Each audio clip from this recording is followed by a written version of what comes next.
já ganhava.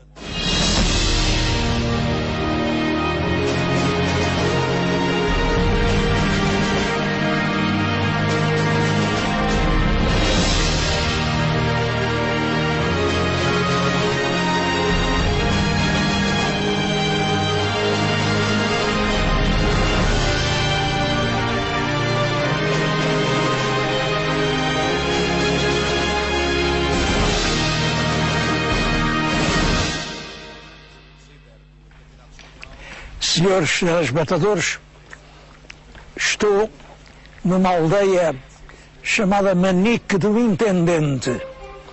É uma aldeia aqui do concelho da Zambuja, distrito de Santarém. Portanto, estamos perto de Lisboa e esta aldeia está ligada a um dos vultos históricos mais polémicos, mas mais célebres do final do século XVIII. O Intendente-Geral da Polícia, Diogo Inácio de Pinamanique. Pinamanique é hoje ainda muito discutido. As pessoas que conhecem a obra da Casa Pia não podem deixar de ter por ele imensa consideração.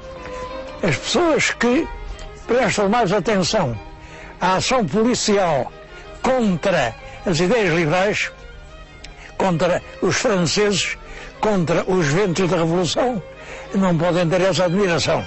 O intendente era um homem que não percebia a mudança dos tempos, não percebia. Tentar lutar contra a filosofia geral do mundo e a atitude política das nações é como querer impedir o curso das estações. Não querer que depois do verão venha o outono, ou que depois do outono venha o inverno. Isso é fatal. Não há leis, não há decretos, não há cadeias, não há polícia, não há nada que possa impedir isso. E Pinamanique acreditava que sim. Encheu as cadeias de Lisboa com pessoas pela simples acusação de lerem livros franceses. É claro que foi uma batalha perdida. O que resta dele hoje é praticamente esta ruína que se fez atrás de mim.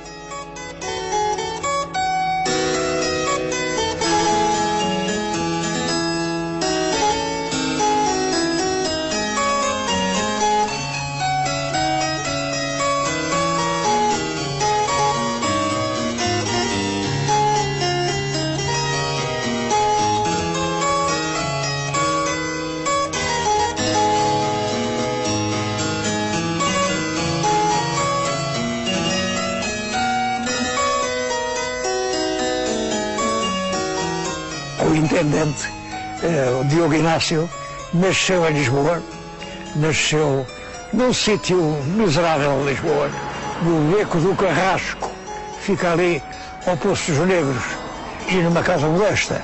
Portanto, creio que o que se diz sobre uma vaga nobreza de Pinamanique não tem razão de ser.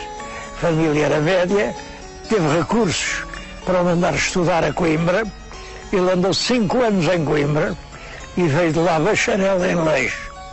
Julgo que essa passagem de Pinamanique em Coimbra, nos meados do século XVIII, lhe fez mal. Ele veio com uma estrutura ideológica retrógrada, atrasada e fanática. O fanatismo é, como sabem, a antecâmara da estupidez. Veio e pouco depois conseguiu ser nomeado juiz do crime do bairro da Alfama. Também se dizia bairro do Castelo.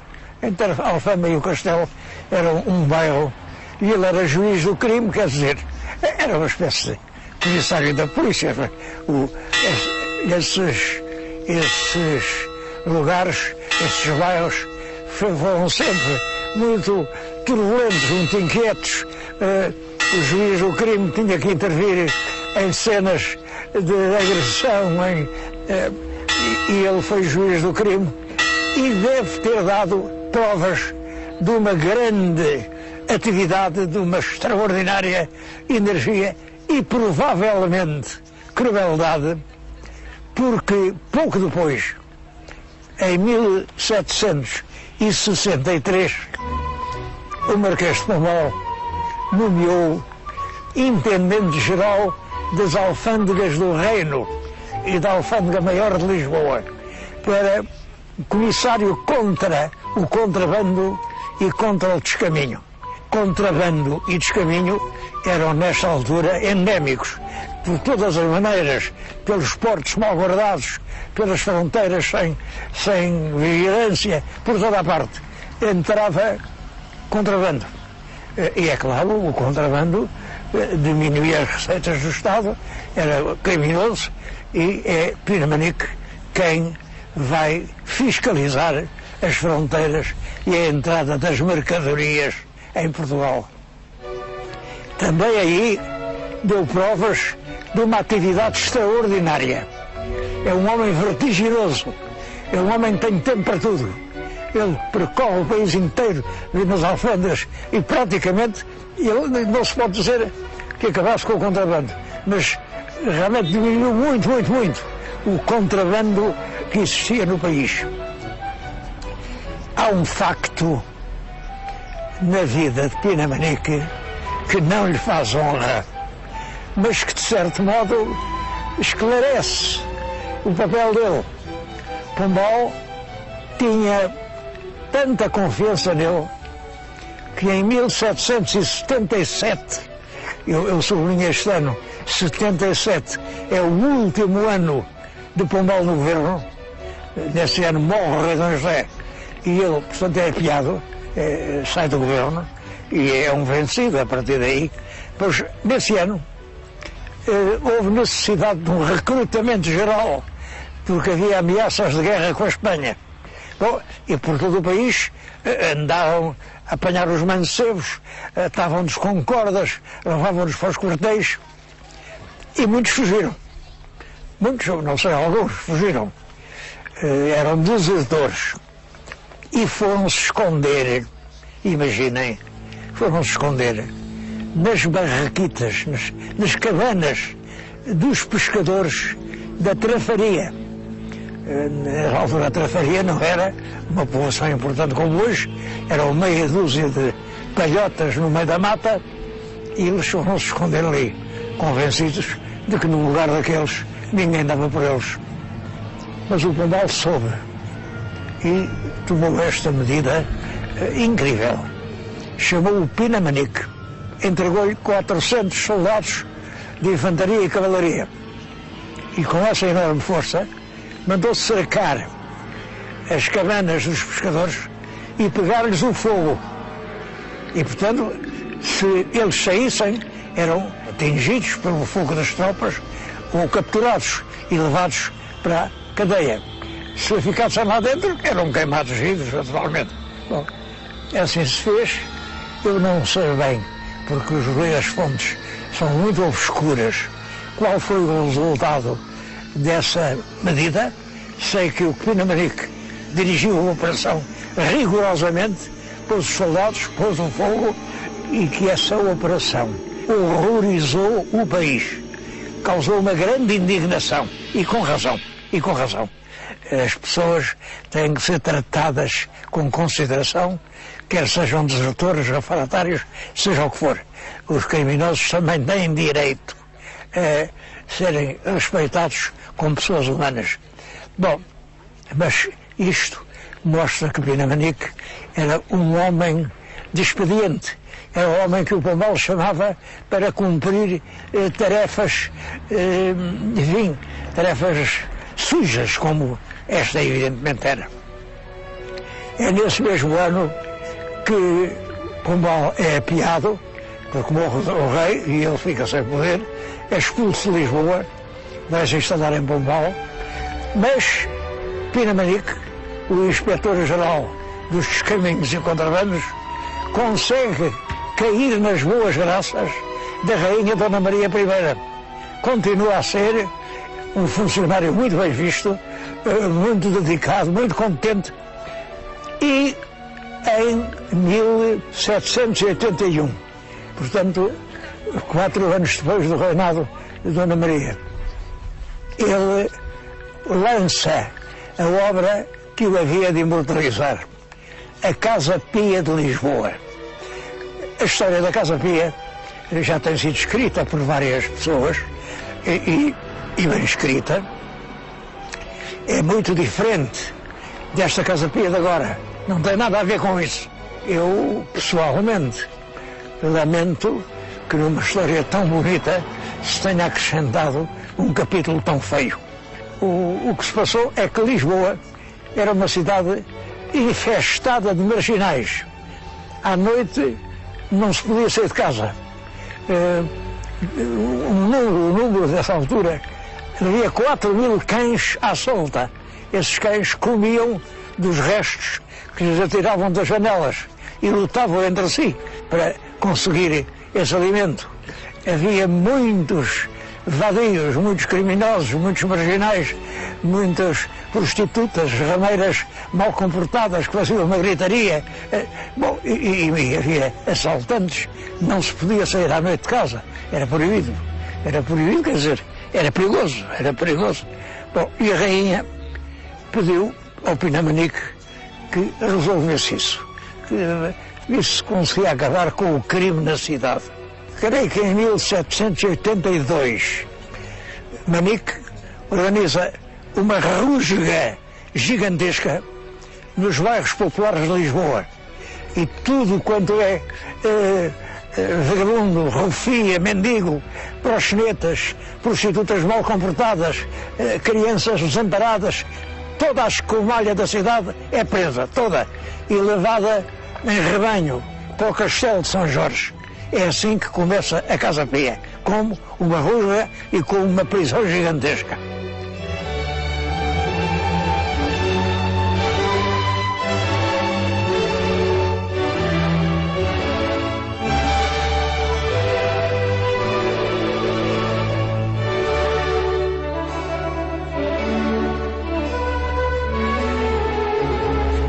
Toda essa gente foi levada para dentro do Castelo de São Jorge.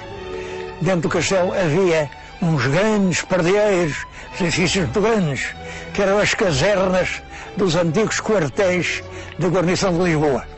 Ele mandou restaurar esses edifícios e foi lá que meteu essa gente toda. Mas ele compreendeu que o problema dessa gente é que não tinha trabalho. E quem não trabalha, que dá alguma coisa a de viver. Portanto, ele resolveu dar a todos uma profissão, a todos os homens e as mulheres.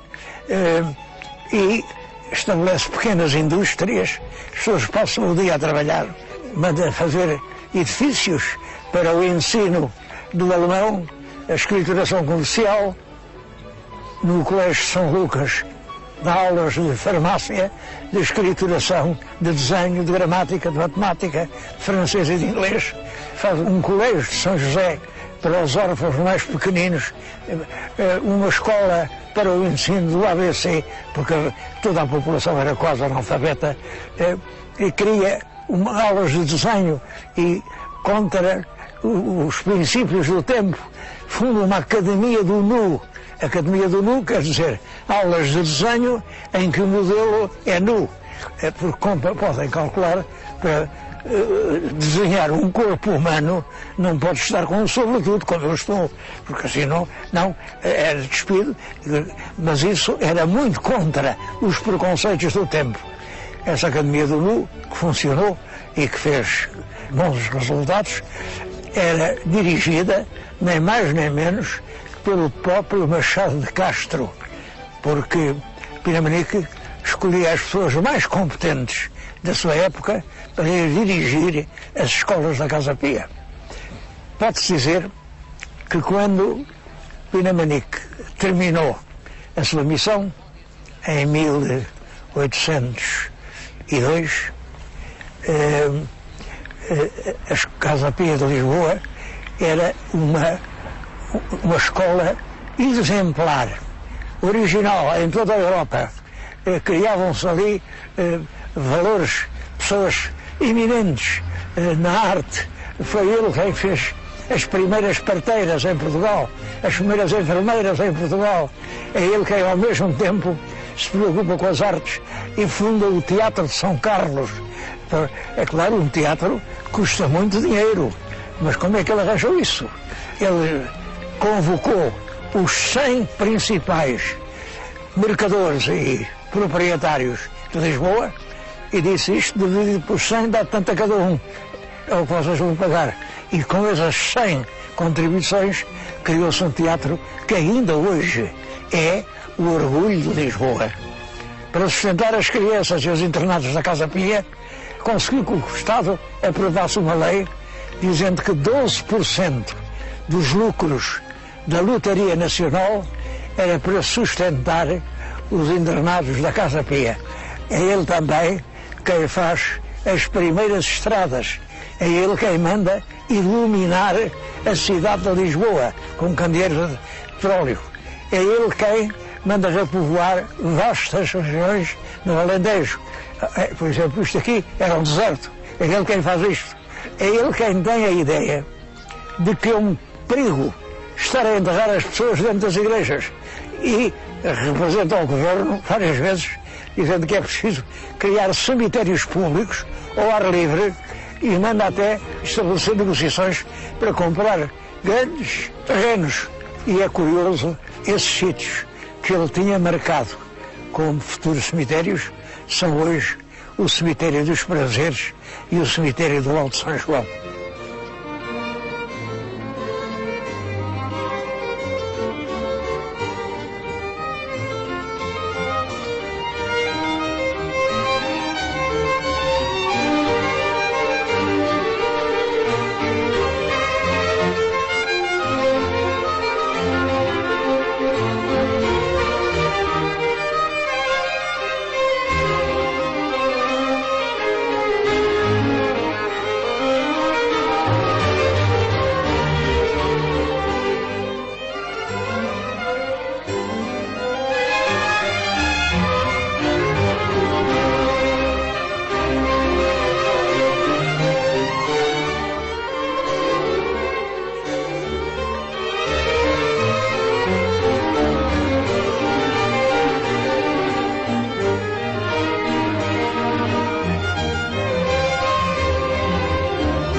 Essa extraordinária atividade, essa maneira vertiginosa de governar, chamaram a atenção sobre ele, claro, e pouco a pouco foi acumulando cargos.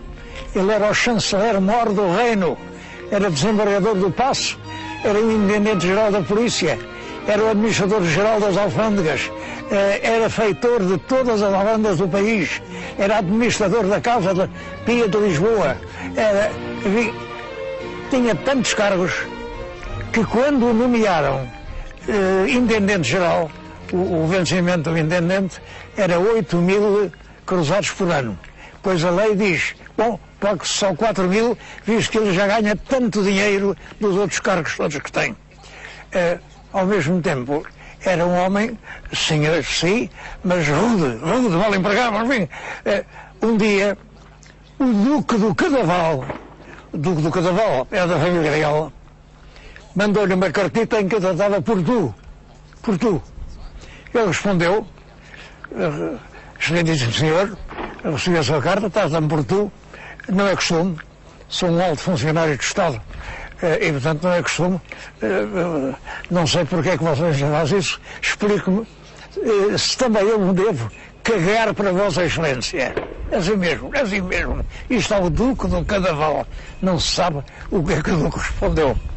Bom, como inspetor das alfândegas, ele proibia o contrabando. Entretanto, deu-se a Revolução Francesa.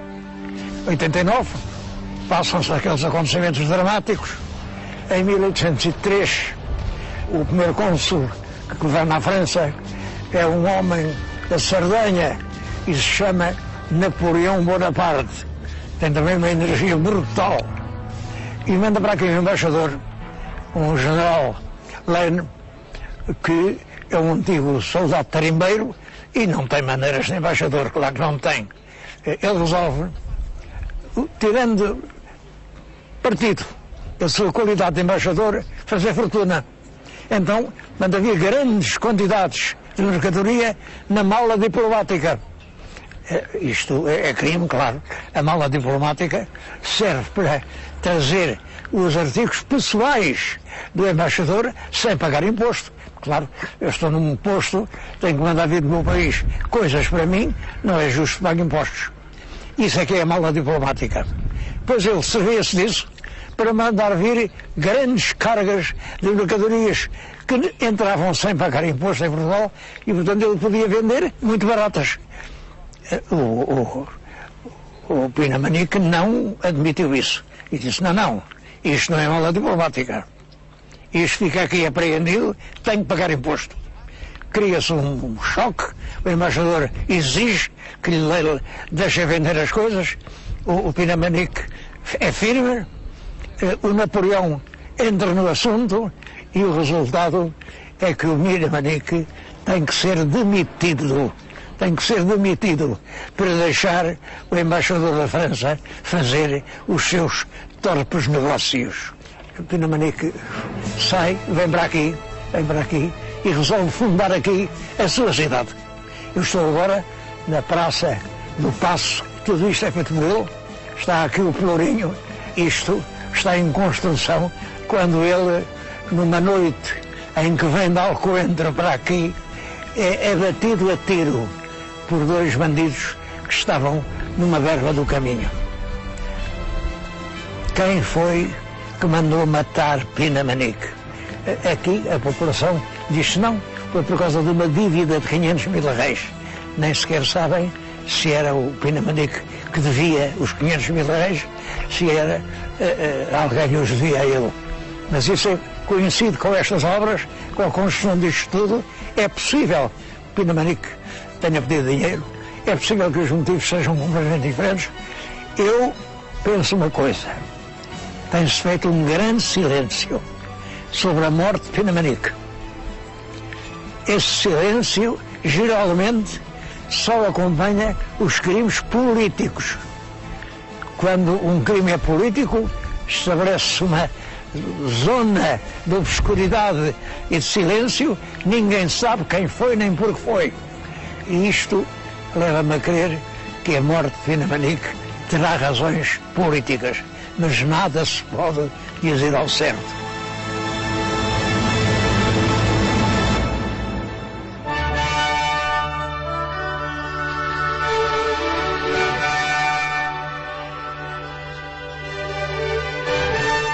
Quando o intendente morreu, o último sonho, que era a cidade de Manique do intendente, que ele esperava construir numa grande herdade, a herdade de Alcoentrinho, que lhe veio pelo casamento.